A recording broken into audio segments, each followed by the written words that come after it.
What is Feel Free and is it really that dangerous? So Feel Free is a tonic. It was sold for a while on TikTok until they started getting bashed and destroyed, because this was something that a lot of people started using right away, thinking that it was a miracle cure-all in its own little sense.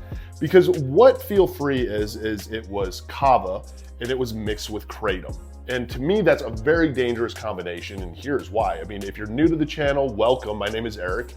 If you've been here before, hopefully this helps answer some questions around Feel Free if you've been wondering about this. And if you haven't hit the like and follow button, hit the like and follow button, comment down below. When it comes to Feel Free, this was something that was sold as this tonic to make you feel better, to make the days easier. And believe me, yeah, it would. It would make the days easier. Unfortunately, easily addictive. And it's a weird combination that somebody had came up with. I thought that was, you did this on purpose. That's the way that I look at it, because Feel Free was kava. So kava is a drink that does affect GABA. So it affects the stress anxiety neurotransmitter of your brain. It calms you down. GABA is the same thing that's affected by benzos and by alcohol that gives you that feeling. That's what GABA does. So the thing with kava I've watched is kava's always, pushed towards people in recovery, especially if you're an alcoholic, because guess what? You can't drink alcohol, but why don't you drink this? Because it's gonna alter your feelings still and how you feel. And to me, that's always something that's kind of playing with fire, because we didn't drink for taste. We drank for percentages. We drank to forget. So when it comes to any kind of drink that's going to alter how we feel at all, if that at all makes us feel good enough and gives us that unfortunate confidence where we think ourselves, you know what, I'm just gonna have one drink now, I can handle that. I can drink kava, no problem. Let me go try this. That to me is scary. So kava is gonna give you this relaxed feeling. Now, when it comes to kratom, I'll put it out there. A lot of people do use it for harm reduction and pain reduction, I should say. I don't believe anybody in life should have to be substituted and subjected to pain, especially if you can't get prescriptions filled or whatever it might be. So that I do agree with, that no one should live in pain. So I want to make that clear. But when it comes to kratom itself, you have to understand what this is. It is a scheduled drug in 4 different US states. So there are 4 states out here in America that this is scheduled as the same as heroin. What kratom really does is it's a tea leaf from Southeast Asia. So you grind up this tea leaf and put it into a powder. And so you can mix it into drinks, you can take it as a capsule. And there's white, red, and green kratom. There's these different strands. Now what it does is it does bond to your opioid receptors. Your brain has opioid receptors is what they're called. When there's a bond to these, it alters your perception of how you feel, and your brain translates pain. So as soon as these get bonded to, you don't feel pain. You get a little bit more energy. It does create a little bit of dopamine. It makes you feel good. I'm not gonna lie. I went through and did videos on my experience with kratom. I did red, white, and green kratom, each of those for 30 days, because I was struggling with SSRIs. And there is something about kratom that with that dopamine, it does help you with some depression. Not gonna lie, red kratom I thought was the cure-all fix-all. I thought it was amazing. My body felt great. I had energy. I could work out better. I was sleeping good. The challenge I ran into though with red kratom, and just like people were running into with Feel Free now, is that when you're not taking it, your brain goes haywire. These receptors go super just alert and hyper mode, that you're starting to feel more pain, body aches, and you start going through withdrawals. And that's something that if you're not prepared for, aware of, all of a sudden the flu essentially with massive body aches and everything is hitting you out of just nowhere. So with Feel Free, how it would work and how people are getting addicted to this is it's sold as this tonic, make you feel good. So you get one, you drink this. Man, I got some energy. I don't feel any pain. I feel good. My anxiety's calm. Like this is kind of like, I mean, the sales pitch on this is amazing. It's cure all, fix all. So you go through a week and you start drinking one of these a day, and now all of a sudden you drink one and it's not quite making you feel quite the same way. And now you're gonna go start drinking 2, and this is how addiction happens. Because it's amazing. You could drink one of these drinks, it makes you feel good. You might not touch it for a week, 2 weeks, but there's a part of your brain that was like, man, remember when you drank this, how good you feel. Your brain is so powerful that it will remember things like this.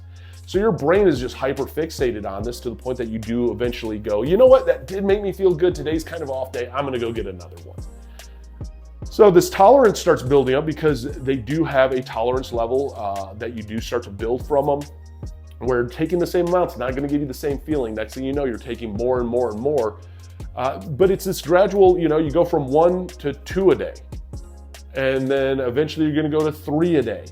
And if you don't take it, you feel like crap. And there's a weird part of you, if you've ever went through withdrawals, that knows, man, you feel like crap and your brain's like, man, if I just did this, I would feel so much better. Man, when your body is aching and hurting, you're like, man, if I just did this, man, I know if I had some of that, it'd probably make me feel better. And then you have some and all of a sudden you feel better. Guess what? You are getting addicted.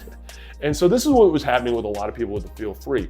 Anything that's sold as an energy tonic, you have to check out what the ingredients are. Gas stations do not have FDA approved stuff. A lot of stuff that makes it into gas stations, smoke shops, any of that is not FDA. This isn't tested stuff.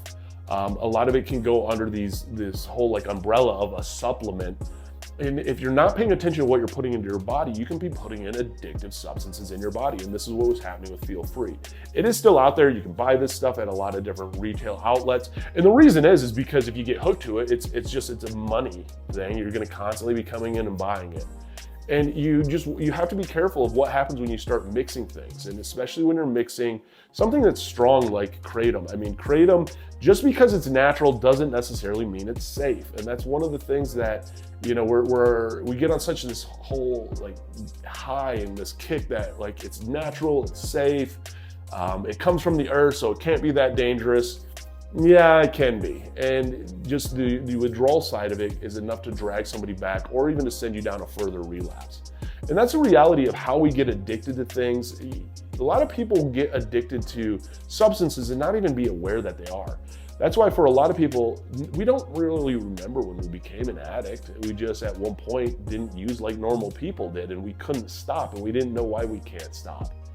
And we didn't care to stop because it's something in our brain telling us that it's okay to do this. And it's scary, man. It's scary to get addicted to something like this. And especially when you finally wake up and go, I have a problem. You're smart enough to realize I have a bunch of these little bottles all around me. Like, I got a problem here. Like, what do I do? And getting off of this stuff is pretty gnarly. It's going to be similar to, and I always hate when I say this, it's similar to heroin withdrawal, opiate withdrawals, not to that extent, but the same type of withdrawals where you're going through body aches, pains, hot and cold flashes, constipation. You can't eat, you can't sleep, your muscles are just constantly aggravated. You feel like you're going through the flu times 1,000, but there's nothing that you can do to make this kind of go away. You're riding it out. And it is a brutal withdrawal to go through. And unfortunately, a lot of times I've noticed with people when it comes to stuff like this, even when it came to Feel Free, you eventually just start trying to find something that's a little bit stronger, that's making you feel a little bit better. And that's where it can lead you into just Kratom, 7-OH, you can go down the opiate route, you go down a lot of different routes all of a sudden. And that's where addiction snags a lot of people is a lot of us who are hard addicts of doing substances such as heroin or fentanyl and cocaine, crack cocaine. A lot of us started off as alcoholics, and that's legal. That's the scariest thing, is that's legal. And again, like I said, I mean, I share for educational purposes only because this is not a safe substance. It is something that's dangerous out there, and it can lead you down this path that you weren't prepared for. I mean, if you've ever experienced anything with Feel Free, comment down below. I always love to hear people's opinions. If you're new to the channel, like I said, hit the like and subscribe button. And just the more that we share, the more that we let people know what we're going through or what we've been through, the more that nobody feels alone, and that's what it's about. No matter what it is that you're going through, knowing that it does and will get better and fighting for that better life. I mean, whether it is going into rehab, inpatient treatment or outpatient treatment, I got Refine Recovery tagged down below. They're in Beverly Hills, amazing guys. Get sober through them. Go to an AA meeting, an NA meeting, an Al-Anon meeting, go to all the meetings. Download Sunflower Sober. It's down below. It's in the Apple Store. It's also in Google. Sunflower Sober, you start tracking your days of sobriety as a sobriety tracker. You have a 24-hour AI sponsor support with Sam. Dude, you got a learn section there. You got doctors and therapists that are available to you. You have a whole community. You have journaling. You have all these tools and resources to get sober and stay sober. Go to a doctor, a therapist, a psychiatrist, get on the right meds, because a lot of times trauma and all these different things play into why we're using the way that we use and why we're escaping through this. And Why all of a sudden we become so dependent on it? Because it makes our brain go quiet. And that's a scary place, man. When your brain goes quiet and all of this that's going on in life is around you, it stops, it makes life in a different view. And it's kind of scary. And so again, for anybody out there who's going through it, I am proud of you. Don't give up. It does get better. You are worth it one day at a time.